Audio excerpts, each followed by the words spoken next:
with that, I ask your help in helping me welcome Peter Rex to the Busch School of Business. Okay. I don't know how many people want to be an entrepreneur eventually or get into entrepreneurship, but I think if you all want to get into business at all or into any type of work really, even if you want to be a priest, I think now you got to be more entrepreneurial and make moves and get after things. So it could be some relevance for you as well, but if you're thinking about being an entrepreneur, it's more bullseye, because I'm going to talk about that type of stuff. But I'll have some different ways to think about things. I'm pretty much a whack job, so my thoughts are going to be, pretty outside the box at times, but hopefully it gets you thinking about things a little bit differently. So jumping into what the talk's going to be about, how I'm going to break it up. I'm going to break it up into 3 parts. The first part's going to be about why, then I'm going to do what, then how. Starting with why, I'm sure you guys have heard to do that, but I have a little bit of different twist on that. I call it the last why, which is getting to the ultimate why. And that's kind of how I think about things, and for me, ultimately, my ultimate why, my last why is serving people. Then the second is what, and for that, my mantra on that is think biggest. And my third part of it's going to be about how, and that's when it's going to get into some of the more details of how I actually broke into business, how I got my face kicked in, but then came out on top eventually, and how I'm where I'm at right now, building my way up. And my mantra for that is find a way or make one. I'll give you an idea how I got triggered on thinking about this. I was actually in a meeting with my software architect, who's a complete genius, making decisions on how we're going to architect the platform. This was someone recently, and he was saying about how we get asked 5 whys about every single decision on technology. And I thought, he probably doesn't realize it, or maybe he does, but that's a Japanese engineering principle from lean thinking. Lean thinking is a way of the Japanese of reducing muda, which is business waste. Those 5 whys, I then started thinking about that, and I was like, 5's kind of an arbitrary number. I mean, who cares if it's 5? What if it's just 1 why, right? But the discipline is to force you to keep thinking why, right? But for me, it's about the last why about things. You got to get to the final why. And when you think about life, that's how you got to do it as well. So this part of the talk would apply to anybody that wants to do anything, right? You got to ultimately think, what do you want to ultimately do with your life? Why are you doing whatever you're doing? For me, what I did when I was younger, and I still actually continue this practice, and I would challenge you to do the same thing. It's very effective. It's a deathbed meditation, because you all are going to die whether you realize it or not, right? Maybe some of you aren't going to die. You're like superhuman or something, but no, everyone's going to die, right? That's the ultimate thing, right? We all know that. But when you stare death in the face, you can also kind of put things in perspective. When you do that, if you picture yourself there, you're 80s, 90s, whatever, you got your family around you, hopefully loved ones, etc., kids maybe, grandkids, and we're all going to be there eventually, right? You're going to start, then you think backwards from there, and you think, what would have made me the happiest at this point? Now that I'm at this position, the things that would have made me the happiest that I had done looking backwards. And then looking forwards, what am I going to take with me? I'm going to be dying. What am I going to take with me? So this is something I did actually, believe it or not, in my late teens. I think I got the idea from Ignatius Loyola, possibly. He was hit by like a cannonball or something. He's sort of a psycho just like me. And he got laid up, and he was kind of thinking about these types of things. When you do that, and I challenge you to do that, maybe 15 minutes or whatever, just do it once. And it will really put in perspective, like, what are you doing with yourself? Why are you here? What are you about, right? So for me, I kind of discovered that over time, but what ultimately drives me? And there was a woman in my life, Sister Grace Imelda, who's an older nun, that kind of gave me a lot of, gave me a real insight into this and in perfect clarity about my why and my ultimate why. And that's to serve people. And at a deeper level, since we're in a Catholic place, and I'd say it anyways, but just maybe they wouldn't know what I'm talking about, but it's to serve Jesus and to be informed by that. And maybe I credit Mother Teresa with that kind of insight, because I used to work with the sisters here in Southeast DC when I was at Georgetown. I started a group there called Mother Teresa's Hoyas, but they had an impact on me too, how they think about things. And I saw Mother Teresa in the chapel there with John Paul, and growing up, that was kind of my heroes, But Sister Grace, the reason why she had an impact on me was I was walking out of church. I was like 15 or 16. I was really into sports. I was kind of a bit of a punk, and anyways, I'm walking out and I'm thinking the reading was like, whatever you do to the least of my people, that you do unto me. Whatever you don't do, that you didn't do to me. If I was naked, you clothed me, this type of stuff. You guys know that reading probably. But I was walking out, I was thinking, man, I don't help out anybody. I don't do anything for anybody, really. So I turned back around, it kind of hit me, and I went back in the church when everybody left, and I knelt down and prayed. And I saw Sister Grace there, who didn't know me, but I'd known of her. She was kind of famous for helping people. I went up to her and I said, hey, maybe I can help you with some of the stuff that you do. And she was a little taken aback. She's from the Bronx. She's a pretty tough lady.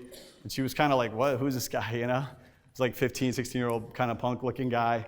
And she said, well, give me your number and we'll see. And I was kind of like, what the hell? So she ended up calling me and she said, I know your father. He's actually one of the most charitable guys in the parish. And I'd be happy to meet with you and go over how I can get you set up to help some people. Because she used to serve something like, in her retirement, she used to serve something like 500 homebound elderly.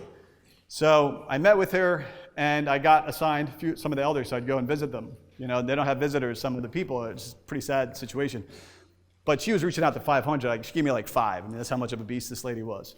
So, and 5 was a lot for me even then. But anyways, she sat me down and she really made it clear to me. She said, what makes you the happiest in life? And I'm like 15, 16, trying to come up with ideas. I don't even know what I said. And she said, it's serving people is what will make you happy. And I could see in her eyes that she was extremely happy. So that ended up becoming my why. I'm going to get into the what now. Talking about your what, right? My mantra on that is think biggest. It's a little bit different. Usually people say think big, but I always thought, what the hell? Why not, biggest? It's, that way it's more evolutionary. It's evolving. It's iterating. You always think bigger and bigger. I ended up kind of having to find my way to my what. How was I going to serve people? How was I going to pull that off, right? So my first ideas was, being like an Irish Catholic. Like, what else are you going to do? Be a missionary or something, right? Go be a priest, be celibate. So that's what I ended up pursuing. So I went to the seminary for a little bit, and that didn't work out. It was pretty quick before they kicked me out. Which kind of so I never fit in systems well, which is kind of funny that I'm here talking to you, because I never fit in class well either. So I was always like the worst student, so you all got a leg up on me to begin with. If you want to go into business right there, you're going to learn a lot more than I did, because I could never sit in a class too well. Even to give you an extreme example of this, and this truth is my parents put me in Montessori school, hoping because the public schools maybe I'd be too disruptive. And in the Montessori school, I ended up getting kicked out. So, Montessori is kind of set up for kids to do whatever the hell they want. Somehow I managed to get myself kicked out. So jumping into your what. So I went to the seminary for a little bit. I was young. I got kicked out basically in like a few months. And they told me I just don't follow orders at all. And I was completely shocked. I'm like, dude, I've never tried to follow orders so hard in my whole life. So anyways, but I took, this is a sign. Not for me. So then I'm going, okay, what am I going to do next? Maybe public service. Okay, I'll go to D.C. So I'm going to Georgetown, right? At Georgetown, I quickly realized politics not for me. And reason why is probably a lot of reasons, but I just thought, I'm just too I have no tact. So I'm very to the point, pretty blunt. So it ended up being not really the thing for me. Look, nowadays, maybe I was meant to be in politics and I was wrong. But it's gotten a little crazy. But anyways, I'm happy I chose not to go that route, because I also had no passion for that. So then coming out of college, I was completely lost. I don't know what the hell I was going to do. And I had a philosophy major. I was a double major, so I had government, but it was really political philosophy. So I was reading all liberal arts stuff, complete liberal. I was reading everything you could think of, because I also didn't really go to class much, so I'd be reading extra books, because I figured this is my one time to read anything possible, learn as much as I can. So I was just taking everything in. I read Shakespeare, all the Shakespeare stuff. I read tons of stuff on the side, right? Anyways, I ended up coming out of college. I'm in this position where I'm kind of in a bit of an existential crisis, which sounds kind of wussy, but that's kind of what it was, I think. It was I don't know what the hell I'm going to do. What am I supposed to do with my life? I have these big ambitions to serve people, but how's that going to happen? I had never thought about business once in my life. Never read an article. Never actually admired anybody in business. Zero. And I'm sure there was a lot of admirable people. I just never looked.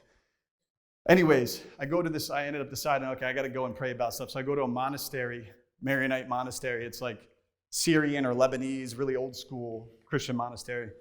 And I was in there and I spent 2 weeks in silence praying about this stuff. And when I was doing that, I actually got this kind of sense that I'm supposed to go into business. And I thought, that seems like a temptation or something. So I actually took a monk aside and I asked him, hey, can I meet with you? And he said, yeah, that's fine. And we set up a time. I met with him.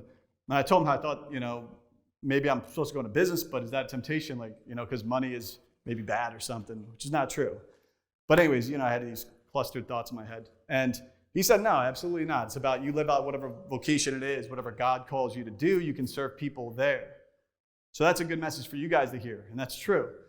But it wasn't something I had been thinking at the time. So I said, okay. But he said, hey, go back and pray about things. But try to listen to the still, quiet voice that you know, that's where God speaks. He doesn't speak in the thunder and the loud. And he quoted from like some Old Testament thing about Elijah and how he heard God. It was something quiet rather than the loud stuff. So I spent the entire night in prayer. I was in the back of the chapel, and I was thinking, can I even stay in this chapel all night? I wonder if the monks are going to let me. And the head abbot like walks into the back, and he's like, hey, if you want to stay the whole night, you can. And I was like, yeah, I was going to ask you that. He's like, I know. And then he just laughed. I was like, okay. That was kind of weird. Anyways, so yeah, so I ended up being there for about, praying for about, I don't know, the entire night until the monks came back at like 4:30. And they come back and they chant in the morning. So, but I was confirmed in this idea that I was going to go biggest in business, serve people there. And I was like, all right, whatever. So when I left the monastery, I had this conviction, but fortunately I didn't know anything about business. So I had to start from scratch. That's why my mantra is find a way or make one. Because you always got to find a way or make. You don't know anything about business, well, you figure it out. You guys might not, you might be intimidated by entrepreneurship or whatever you might want to do, but you can figure it out. You got to find a way or make one. So that brings me to my how, which is good transition, find a way or make one, right? So that's going to get into a little bit of my story about kind of how I got in, how I, like I said, come out of this monastery. I'm broke as hell. I had like a few $1,000 from construction work. I'm from upstate New York. I didn't have any business connections, so I didn't know how to be in business really, except for like people that maybe ran construction companies, stuff like that. And my parents and like family were kind of confused, like, what the hell? Why would you go into business? Why don't you do something good for people? And I was trying to explain, hey, you can be holy wherever you want to be. And they weren't quite buying that fully, but I ended up, finding a way or making one. And the way I did it was I started thinking like, all right, well, what do I have that I can use? And what I had was I knew I could think really well. I knew I could read basically anything. So I said, I should be able to understand business books. So that's how I ended up, so that decision was like, okay, so I got to go get knowledge. So I tried to have meetings with people. I also tried to say, hey, give me some money. I'm going to go buy a business. And they were like, no, you're an idiot. You don't know anything. No money. So I was like, all right, that's true. I am an idiot, and I'm not getting any money from this person. So I ended up spending about 90 days. I used the Interlibrary loan system. And I don't know who gave me this idea, if I came up with it on my own. Interlibrary loan system in New York is all these interconnected libraries. So I had all these books mailed in. And at first it was like working out fine to the librarians. Were like, what the hell is going on with this guy? So I was sending damn books, So I had to use like 3 libraries so they would get less pissed. So I'd have all these books like shipped in. I'd go pick them up and start slamming through all these books.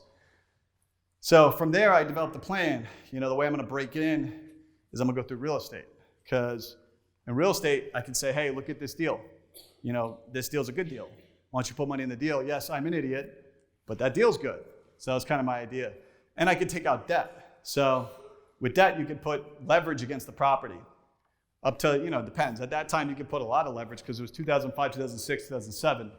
And with the debt markets were kind of crazy then. So my timing was completely horrible, which we'll get into next chapter called Down. I ended up buying within 24 months. And I'll give you some of the idea about the level of hustle that goes into success is I bought about $5 million in assets or so within the first probably 18 months of when I made a decision.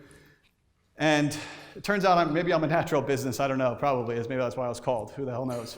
But anyways, I ended up getting things about, pretty fast, got about $5 million in assets. I used a broker's license. I got a broker's license. That way I could reinvest the commission as part of my down payment. I also kind of hustled up with friends of mine to get partners with people who could kind of go in with me. Then I worked with the banks and stuff to get the loans. And that's more or less how I did it. I mean, we're talking like $1,000 here on people giving me loans, 5,000, that's how small scale it was. But the stuff adds up when you hustle. We're talking, $1 million of equity and, or just raising a lot of cash and getting $5 million in assets. So was able to jump up pretty fast using this kind of cobbling it up technique. While I was there, I wanted to get into kind of break into the Harvard network or the Yale network. I was like, it'd be good if I was in there. I had access to more stuff from that network. And so I ended up targeting, either Yale or Harvard, because that's how simplistic my brain was at this time. And Yale ended up rejecting me, so that was perfect. I am going to Harvard.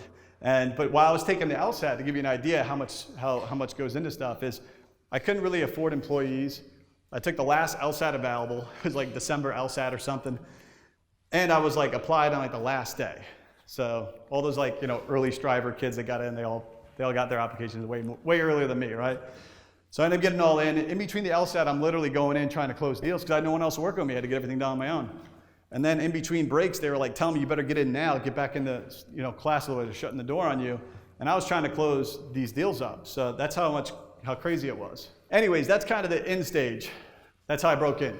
And then now we're going to talk about the down stage, which I used to not like to talk about at all. Now I'm more cool with it because it used to give me I don't know, PTSD or something. I'd be like, flashbacks.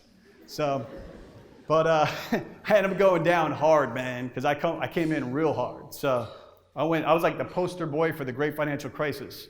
In 2007, 2008, the entire market collapsed. It was the worst collapse since the Great Depression. And I was completely levered out to the hilt. I had personal loans to friends. I had personal loans to everybody, man, to banks. I was completely levered. Levered means having a lot of debt. Anyways, the market collapses. I get completely crushed. In the meantime, I'm like my hair, like my scalp was like tingling. I was like freaking out this whole time. I'm working like around the clock trying to figure things out, how to make this stuff work. And I'm at Harvard Law School too, because like I said, I was going to go to Harvard Law. Unfortunately, I didn't time the crash, right on that. So I'm at like Harvard Law's like Weno. They're like busting my balls about going to class, which I wasn't going to go anyways. I just wanted to get the network, right? So I would encourage you guys to go to class, by the way. But you guys make your own path. But anyways, I decided not to go to class ever, basically, and they were on my butt big time, Even Senator Elizabeth Warren actually had failed me officially for not going to class. She said she's only done this to one other student. She was, at that time, just a professor. She was one of my professors. Anyways, I was able to negotiate my way back in anyways and take the final exam with her. And every exam I was able to take and pass them and stuff. So everything turned out well. I passed the bars and stuff, so no problem.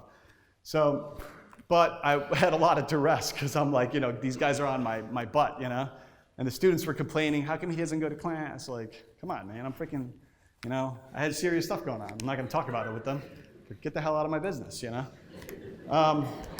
to give you an idea how stressful things were, I had one of my friend's moms who I borrowed money from. Like I said, I'm from upstate New York. There's not that much money up there. She was a widow, and she had gotten insurance money, not a lot, just enough to live off of. And she loaned me money. And she called me during that time period and said, hey, Peter, don't worry about it. I know you're going through a lot of duress. Just don't worry about that money. You got to give me back. I was like, hey, I got you, man. You don't worry about it. I am paying you back with interest and everything. You got this. I got you. Trust me. Don't worry about it. Everything's under control.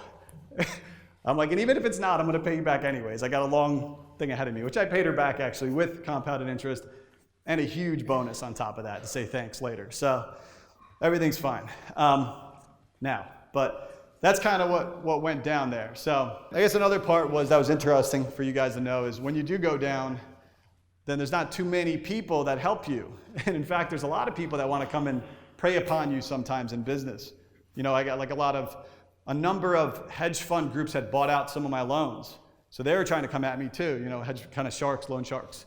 And so I had to negotiate with them. And fortunately, good side of the story is I was at Harvard Law School. So I did know, so I was learning some of the law and actually practicing it immediately for myself as I was defending like 40 different battlefronts. It was nuts. Anyways, long story short, got out of everything, ended up losing everything, unfortunately. But let me tell you that the best thing, and you guys are possibly, most of you are in this position, the best thing which I never realized about say, getting something to do with money or business is being broke. Because when I got back to broke, I was like, that's amazing, man. I'm not a negative millionaire anymore. Because when you're a negative millionaire, man, I could have worked for like 40 years coming out of Harvard Law with a high-paying job, and I still would have been paying off all that money. So I ended up being back to broke, and that's kind of the next part of the story, which would be up, and I'll tell you how I started working my way back up. What I ended up doing to come back in was I was still actually at Harvard, was pretty much from scratch starting again, which is, in one side could be depressing, but you always got to be optimistic. There's always a good side to everything. I realized that I had a lot to prove now, so I had a lot of fire and resentment about kind of the way it went down. And I knew a lot now. I knew like finance, law. I knew everything tangibly well. I knew how to navigate things. And I knew from all my studies and stuff that the financial situation was probably temporary based on history. And the storm that caused it was debt. which I knew from financial history at this point. I didn't know this in 2005, by the way. Otherwise, I definitely wouldn't suggest doing what I did to get myself in the mess. That was dumb. But I didn't know enough about business at the time. But I knew that where we were at in 2008, 2009 was really very much rhyming with some of the things in the past that I had studied. So I was extremely convicted that it was a great time actually to come at things and get after it hard. So getting back after it, I came up with like a side hustle, which was a thing with like Craigslist. It was sort of a tech-enabled play.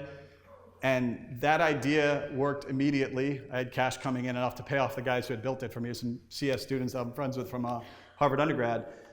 And that idea paid itself off within a week and started cash flowing. So then I started getting back on my feet, with the money. And then I took the CPA. I got my CPA license while I was at Harvard Law, actually. I didn't have any accounting background. I took it in 6 months. I just like crashed through all this accounting material, was able to line up the exams and just blasted it off and got it done. When I finished, I recruited who I think was the smartest kid out of the law school. I had known of him, but I wasn't really friends with him at that time. Friendly with them, but I had a note-taking system, guys that were giving me the notes, that way I could take the exams and pass them. And you gotta have a whole system to work around your ways of doing things. So anyways, I ended up putting a short list together through these friends of mine of who they thought were the smartest people from class. And from there, I had meetings with these people. I didn't tell them I was trying to recruit them. I just said I wanted to talk. I wanted to see who was actually pragmatic, that wasn't just very smart. And one of them I ended up recruiting. He's actually still with me, been like 10 years. Which on a segue, guys, just is partnerships are huge in business, man. My early partners, even 15 years ago, are still with me. If you believe that or not, that's nuts. So we've gone through some serious hell, and they're still with me. Most partnerships don't last, I think, more than a year on average. But going long on anything, you go long on people. But be careful, picking the person, be very circumspect, and make sure the person's solid. 100% integrity, excellent character. Talk about principled entrepreneurship, right? But you got to check your base well. But once you check your base, you can go long on that person. Even then, you kind of want to ease it in. But my first couple partners still with me. That guy out of Harvard still with me, still crushing things. And that's another quick principle: is go after the smartest people you possibly can that have those other boxes checked with high integrity. He's also extremely honest, impeccable integrity. And people without integrity, man, they're like, I don't know, man, just stay away from those people, You don't got anything to do with them anyways. From there, it's like 2008, 2009, 2010.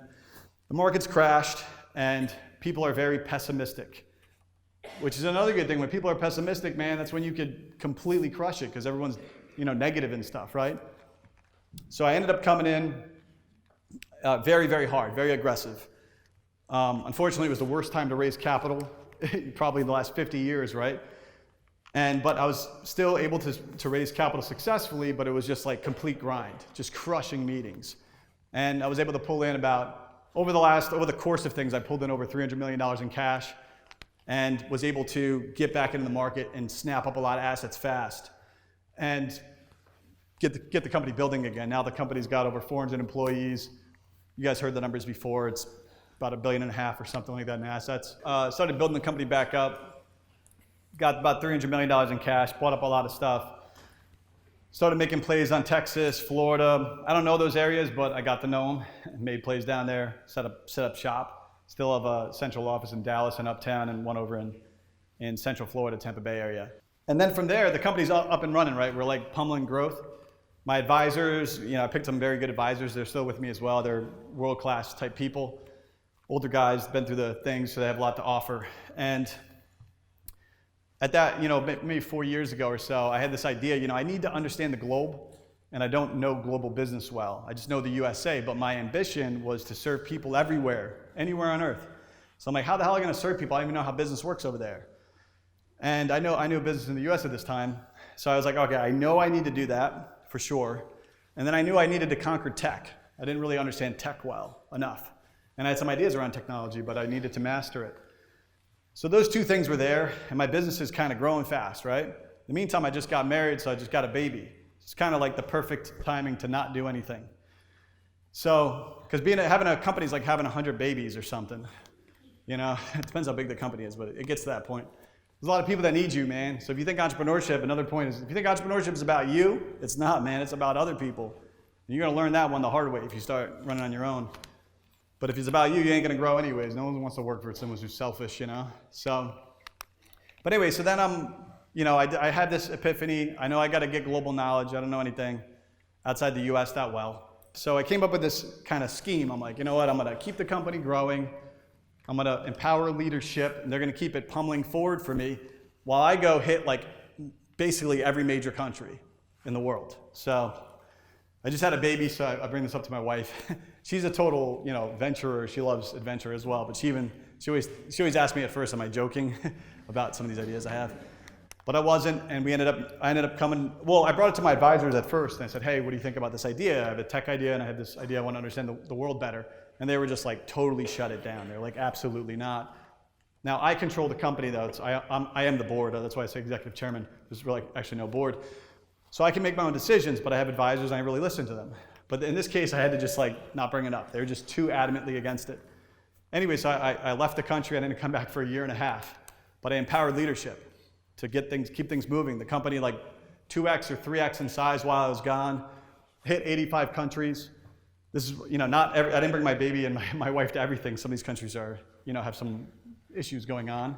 So, but I went to them all, and I had 1,000 meetings, so it's like 2 a day or something on average, but I clustered them, and I had 1,500 pages of notes. So I ended up hitting all these things on the ground to understand things from the ground up in business. And that gave me a kind of a framework of how to think about my next plays as I'm dealing with business, and I understand how is it in Nigeria to do business? What's it like in Zimbabwe? Or how is it over in the Philippines? Whatever, Southeast Asia, Africa, everything. So anyways, and then when I got back, after a year and a half out of the country, I came back and I landed in San Francisco. I'm not from the West Coast. Like I said, I'm from New York, and I only went to Texas and Florida for business reasons.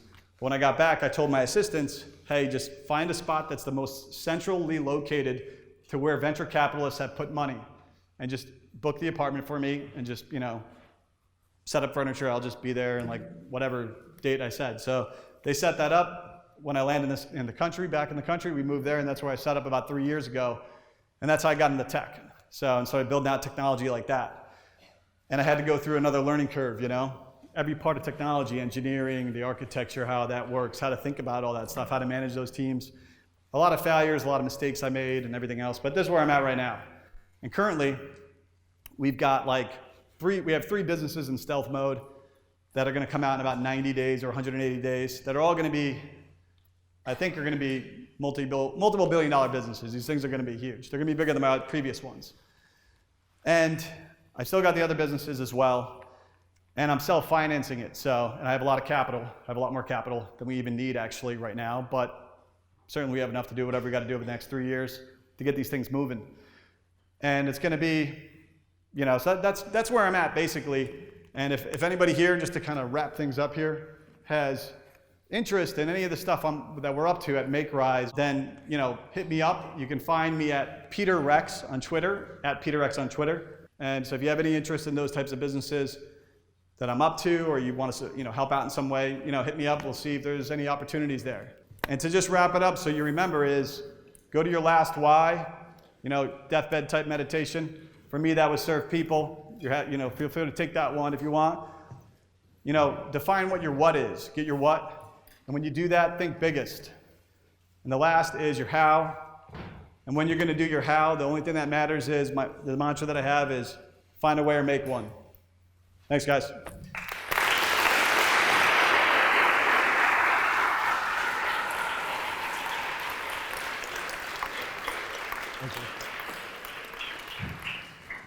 All right, we've got about 25 minutes for questions. So while we've got them, the floor is open. What is one book that you recommend young entrepreneurs to read? What book has made the biggest impact on you as an entrepreneur? Yeah, so and this is a different answer. This is true though. I'm gonna say that, and then I'm gonna try to come up with a different one. But it would be the gospel for me. That sounds kind of like what the hell, but you know what I'm saying? Some of you guys probably, maybe are Catholic or Christian or whatever, but that's true actually. I still read the gospel every day, man. No one's got bigger cojones than Jesus, man. So I'm just trying to live up to that, man. But anyways, let me try to think of a different one now. There's a real, I mean, I posted on my Twitter a reading list that actually is the required reading list for my company, for my executives, leadership. So you can see it on there. There's a primary and a secondary. It depends what you want to kind of get into and drill into. If it was investments, one of the secondary books I would put as primary if you want to get investments. That'd be Security Analysis, I think, is the best book on investments. It's a tough read, but you guys are all educated, you figure it out. And then for like straight up, like, I don't know, one that you probably wouldn't hear from anybody else, I'd say Marine Warfighting Document, which is their actual official warfighting document for the Marines. There was a Marine officer in my company, actually 2 of them, and one of them had pointed out, he thought I was actually operating by that procedure, like no joke, he thought that's how I was operating. But I wasn't, and I heard that from somebody else, that mutual friends. And I was like, so I called him up, I was like, hey man, what's this document about? And he's like, oh, I thought that this is how you operate. And it's a Marine warfighting document. It's based on some of the thinking from Clausewitz, which is a kind of a famous war theorist from Prussia. And it's got a lot of that thinking in there, but it basically captures a lot of what I'd say happens in reality in business. Because when I read it, I was like, yeah, hell yeah, that's exactly how it is, you know? Because when you kind of like come up with this plan, and that's kind of your strategy, right? And you got your strategy down, then you're in play. But before you jump into play, you want to think operationally. And that's what they break it down in that book, actually. It's where I got that thinking from, strategic, operational, tactical. Almost like most important long-term, you know, very important, but more short-term, and then shorter term, least important tactical, or lesser important, still all very important. So like Dwight Eisenhower in World War II would be like a strategic general. Patton would be like operational general, you know, so, and then there's tactical, you know, beneath him. But that thinking is helpful actually in that book. So, but Warfighting, it's very short actually, it's a good read. The way that you're talking to us right now, is this how you talk to people in executive meetings? Yeah, we try to keep it very formal. Usually I have sandals on oftentimes, and usually I put them up on the desk actually. And then we have a conversation. So that way we could just be all, you know, just be real with each other and discuss things in real. No, I actually, yeah, I mean, this is how I act. And yeah, it's unfortunate, but, but hey man, I can't, yeah, I'm the one that's got to deal with it all day long, you know, so. But yeah, I'm pretty informal, but you know, I think, you know, who cares about all this like, you know, fancy nonsense stuff, you know? Like even when I wear a shirt, I actually have a t-shirt. So, try to keep it pretty laid back and focus on, you know, I did wear the suit thing and make sure I'm nice and formal for you guys. But try to keep it, you know, focus on substance, man. I'll give you an idea, like real substance in business, right, is we've returned, not what I would say profits, actual cash. We've returned $500 million in cash, $500 million in cash back to investors already. So that's real substance. Now cash don't lie. You know, it's points on the board.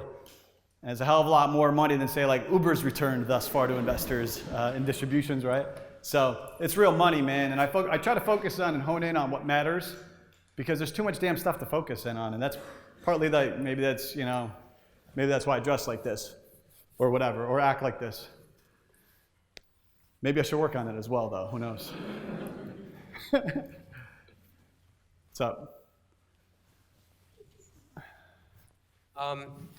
Hey, first of all, I'd just like to thank you for coming and talking because I really enjoyed it. So, yeah. But anyway, You're welcome.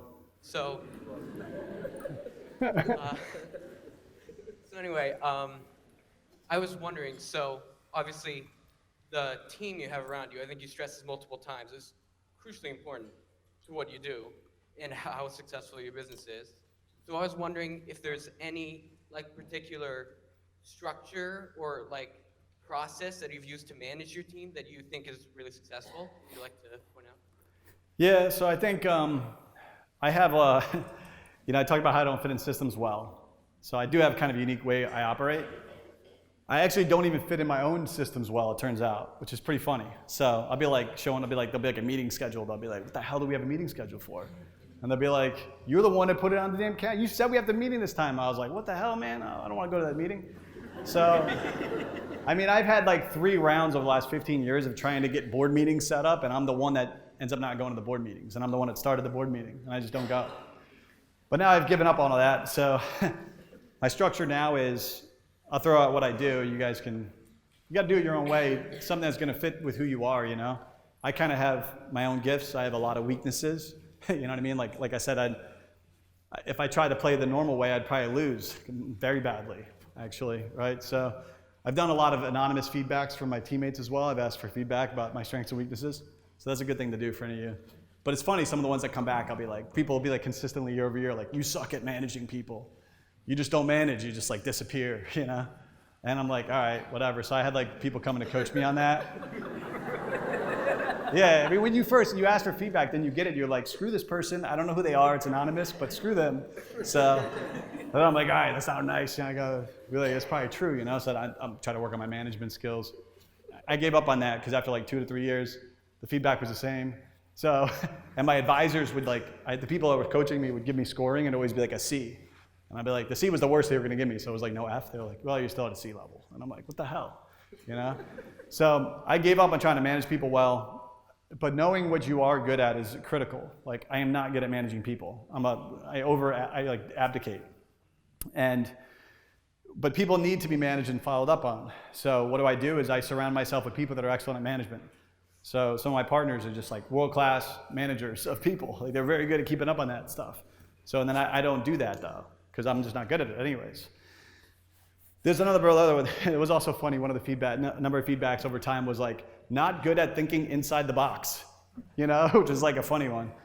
But on the pro side, I'm very good at thinking outside the box. So, but to give you an idea there, like I recruit people who are very good at defining the box. Like the guy from Harvard that I mentioned to you, he actually was set up to go work in the most prestigious firm that everyone wants to go to.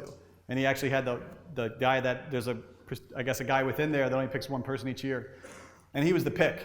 So when I went to go pitch him on coming with me, I was able to overcome that. But the reason why I wanted someone like that was because, I oftentimes am not the best at defining the box, And through discipline and forcing myself, I was able to push myself through a lot of traditional schoolings and stuff, and whatever, SATs, LSATs, all that type of stuff, right? But it wasn't my strength. My strength is actually kind of being intuitive, figuring things out, seeing things a different way, almost like breaking a system, coming up with a new system. And then I'm not even good at the system I come up with, though, like living inside of it. So I almost have to back out. That's why my title is Executive Chairman. So executive because I do execute, I'm always executing, but chairman because I'm not really hands-on, I'm not so hands-on constantly managing people. But, so I'd say having humility, to know, you suck at some things 100%, right? So just come to terms with that. And then build that into a strength by hiring people who are giants. So, I'm not tactful, right? So, just for example, my head of media, who's world-class, like I said, top 1%er out of Hollywood, Christian McGuigan, he's the most tactful man alive. So why the hell do I need to be tactful anyway? He's on my team. He's a partner. Talking to you, to your point of partnerships. Partnerships are, look, if you had to do anything right, probably picking the right teammates, probably the most important thing. I don't know if you guys play sports, any of you guys here. You look like, maybe some of you do, you have shorts on and stuff. Maybe you're just wearing shorts. I used to wear shorts a lot too. But if you do play sports, I miss wearing shorts. Maybe I gotta go back to that. But anyways, it's a little bit colder in Seattle. I'm up in Seattle, by the way, because Amazon up there, so I moved up there to start getting after their ecosystem. So, which I've been able to do actually. So, yeah, so anyways, what the hell am I talking about? Did I basically answer your question at all? Yeah, it was great. Okay, cool. So,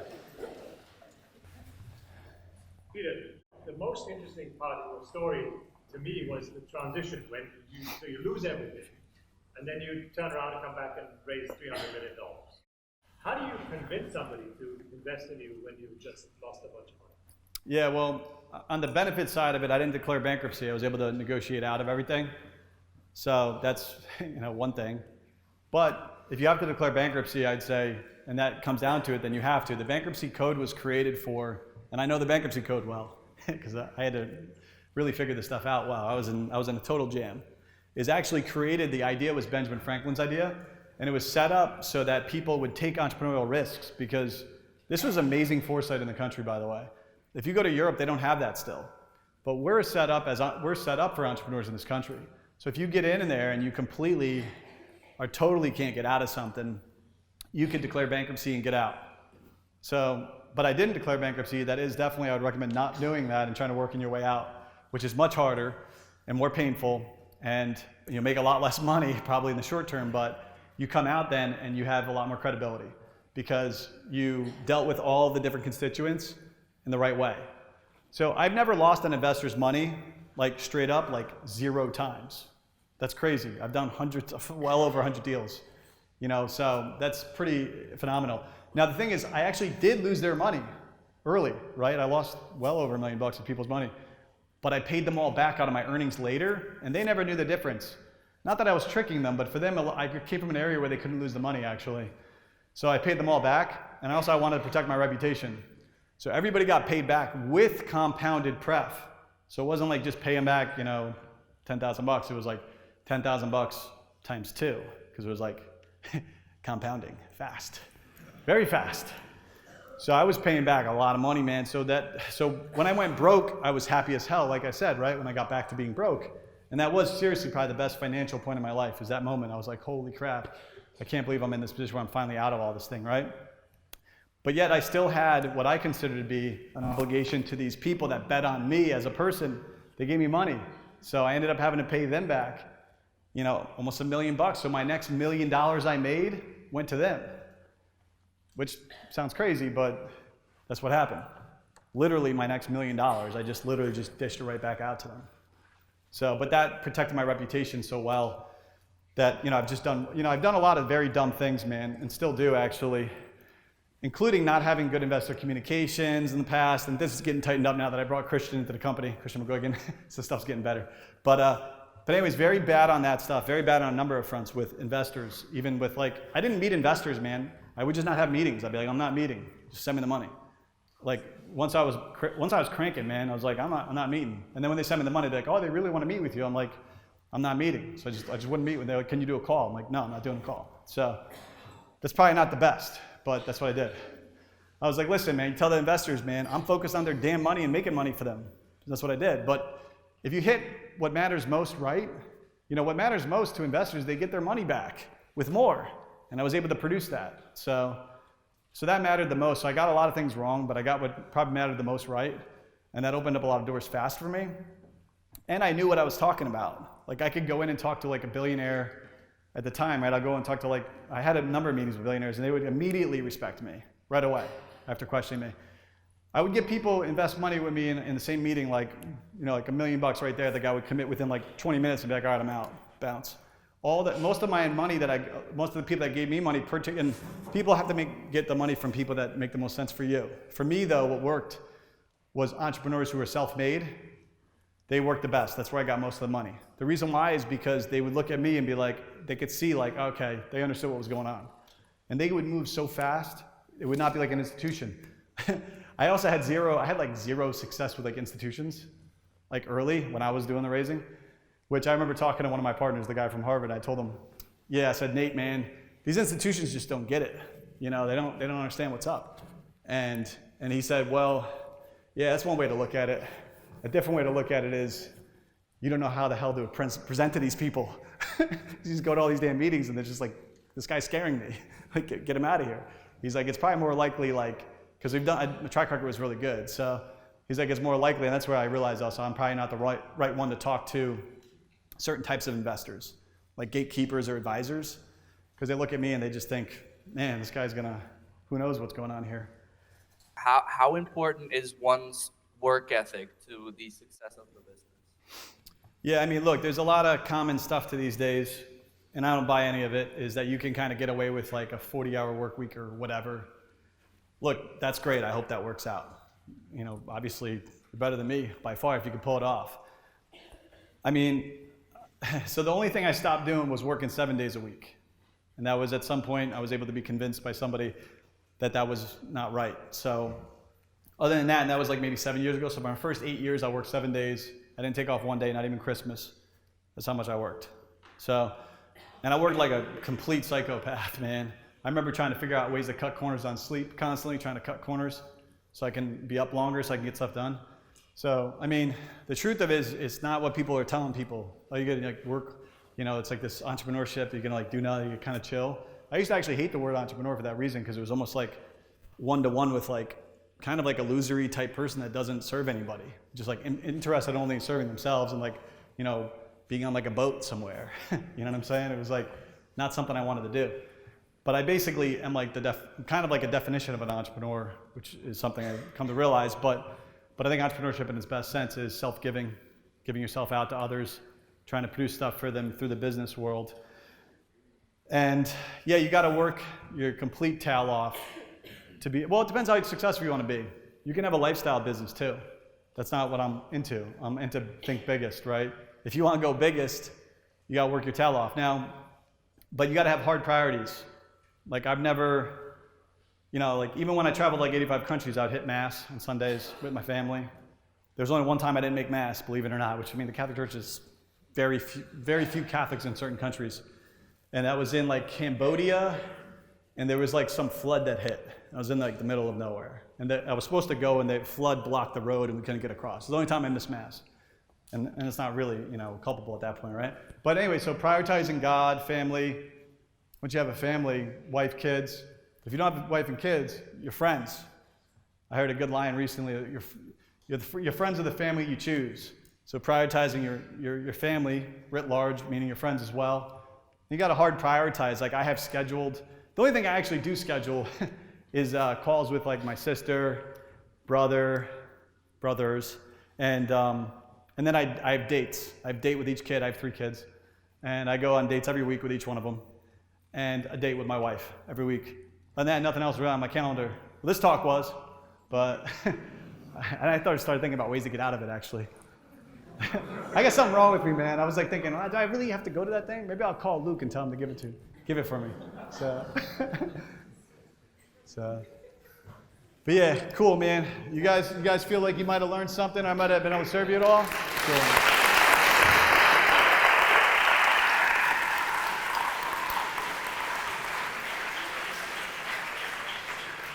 Well, Pete, I just want to say thanks for keeping it real with us. We've had a couple of our students actually intern at Pete's family of companies. So that's something that you can talk to me about.